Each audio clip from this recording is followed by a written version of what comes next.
Withdraw your Bitcoin now. The situation here at Bybit is currently escalating. And we're seeing some red flags around the Bitcoin crypto hack here at Bybit, especially the Ethereum hack. But we're seeing massive outflows from Bybit. All cryptocurrencies are being withdrawn here. This whole situation has already taken on a bank run-like scenario. We are not only seeing massive stock stolen here. We now even know that the Lazarus group seems to be behind this, but we are now also seeing that more and more people are losing trust in Bybit and in stock exchanges in general. And that's why I'm reiterating the call. Get yourself a hardware wallet, not your keys, not your coins, withdraw your coins. In the last video, I talked about the hack and said, okay, maybe it won't be that bad, maybe Bybit can cover all of this.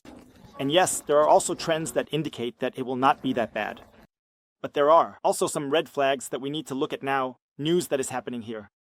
And if everything turns out okay later, then you can send your coins back to Bybit in a few weeks or even a few days. But right now, there's a pressing situation here. And you don't want to be the one who goes down with the stock market. We have seen many stories, FTX, Luna, Celsius, bankruptcy, Voyage bankruptcy. There have been so many things in the Bitcoin space, and you could have saved yourself all that by just withdrawing your coins for a short time, and then when everything is fine again, then as far as I'm concerned, send the stuff back to the exchanges if you really want it. But in these pressing situations, you should really take advantage of the benefits of a hardware wallet, and maybe take action here. I know some people might not want to hear this right now. You would say, okay, wow, hey, this is just panic mongering and blah blah blah. No, this isn't panic mongering. It's really about your Bitcoin. I'm not saying you should definitely withdraw it right now. That's a decision you have to make for yourself. I can't make that decision for you. Let's take a look at what's going on here. And why is it like this now? There are some red flags. So, first we see the CEO posting. He held an emergency live stream conference. And he says here himself, Bybit, when asked how many users are affected by the $1.4 billion hack, here the CEO says, to be honest, everyone is affected at the moment. So, that's also the reason why Bitcoin users are affected, Ethereum users, no matter what cryptocurrencies. This can drag down the entire exchange and everyone is impacted. So, it's not just that some other people are speculating, okay, is the situation critical or whatever. No, the CEO himself says that everyone is currently affected. He says he'll somehow manage everything and so on, but we'll get into that later. But you can. Just play it safe by quickly withdrawing your Bitcoin, and then send it back if you really want to. Or you can take advantage of the situation. I've already seen a ton of people ordering a hardware wallet. Go ahead and order another hardware wallet if you want. It doesn't matter what kind of hardware wallet. People have also said, yeah, it's just about selling hardware wallets and making big deals here. So, I honestly don't care. As far as I'm concerned, you can buy your hardware wallet somewhere else. The main thing is that you have a hardware wallet. It's about protecting your Bitcoin and not trying to make massive gains right now. I mean, of course, I get some kind of commission when I sell a hardware wallet. I'm not even sure if it's 5 or 10%. I couldn't say for sure. I would need to check the details. These aren't huge amounts or anything that come out of it. Sure, you can support the channel by buying a hardware wallet through my referral link. I'm putting a referral link down here where you can also get 10% off the purchase of a hardware wallet. If you use the code, you can support the channel.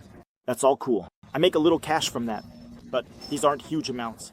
I mean, you can imagine if a hardware wallet costs, I don't know, 100 euros or something. Then you get a little commission. Then you have to sell some here as well.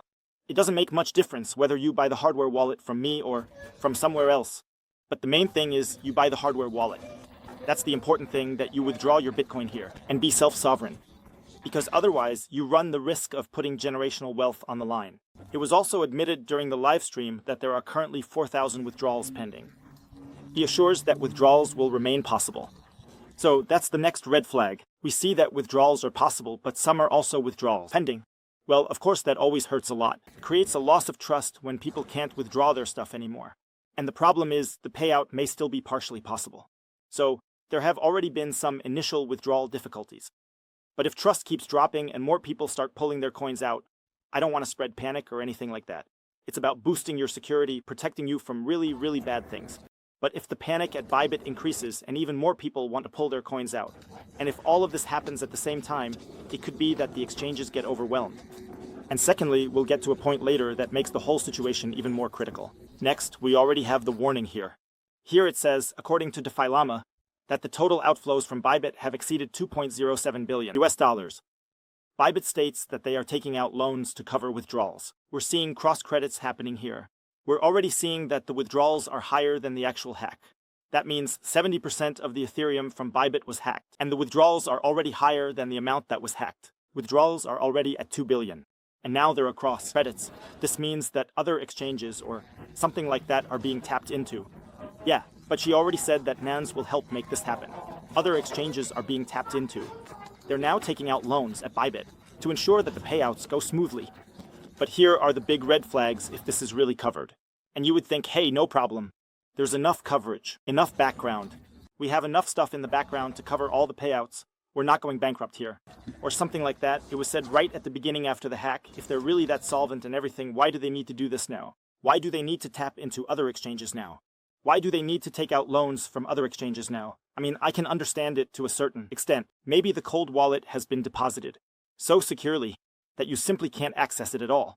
And now, to have quick liquidity, you just have to tap into other platforms. But the worst case scenario would be that the Bitcoin that is stored here at Bybit, or the crypto assets that are stored at Bybit, are not backed one-to-one, but are perhaps loaned out so that a yield can be generated here, so that you can do other things with it, leverage it around. Or who knows what, like lending out the Bitcoin further, doing stuff like that.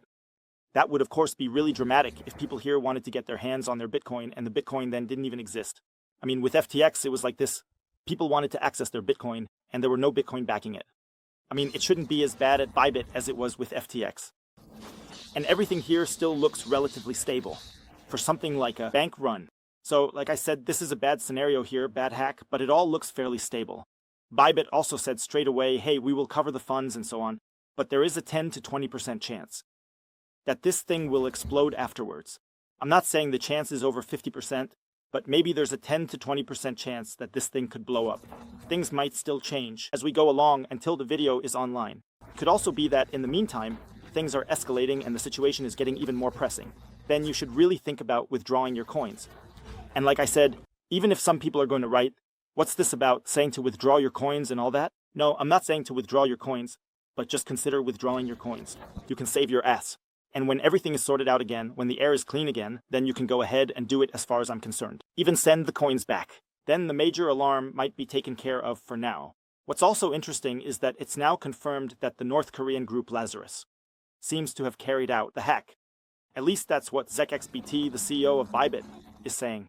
The Lazarus group is known for a lot of big hacks, so they really have to be absolute pros. North Korea. And that's always the fact that comes back out. Then a lot of people will say, oh yeah, Bitcoin got hacked again, and now Bitcoin is dead again, and so on. But it is not. Bitcoin is not the one in trouble. It's not the cryptocurrencies that are broken here. It's Bybit that's having issues and exchange, not Bitcoin or anything like that. Bitcoin often gets blamed for this, like, oh, there was another big hack again.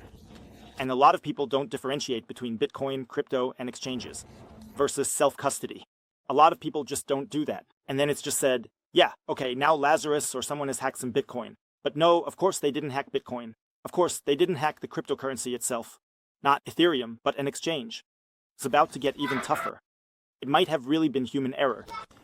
Oh, just a quick note before we get to human error. Here's another statement from the CEO.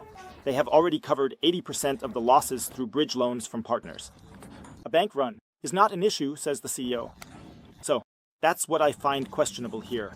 They've got all these cross credits and are saying that a bank run isn't a problem, but that actually suggests that there might be a problem if you have these cross credits and can't handle it on your own.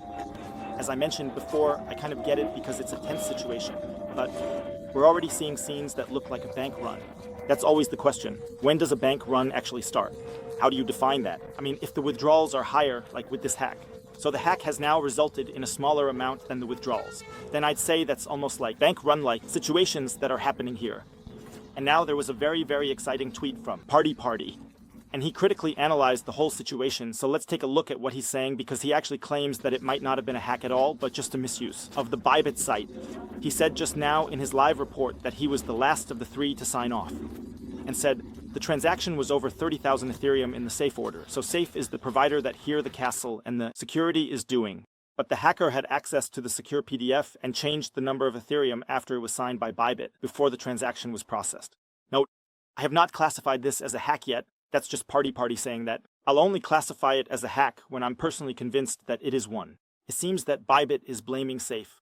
So Safe.Ethereum, which is somehow the multi-signature wallet manager, apparently has full control over transactions even after signers have signed, which makes no sense and is clearly exploitable. Or their user interface could be exploited by an experienced hacker to deceive both the user and the provider, which seems unimaginable. So It really looks like there are now the safe people there, Ethereum or whatever. In X, they are simply called AdSafe, and they do the custody here, and then the CEO has signed a transaction, and multi-signature simply means there are 3 keys. I have a key, my buddy has a key, and then a third person, a bank run or something like that, has a key. Only if 2 out of 3 sign off does the transaction go through. Apparently, Safe has access to the wallet, even if all 3 people sign off, or if none of them do.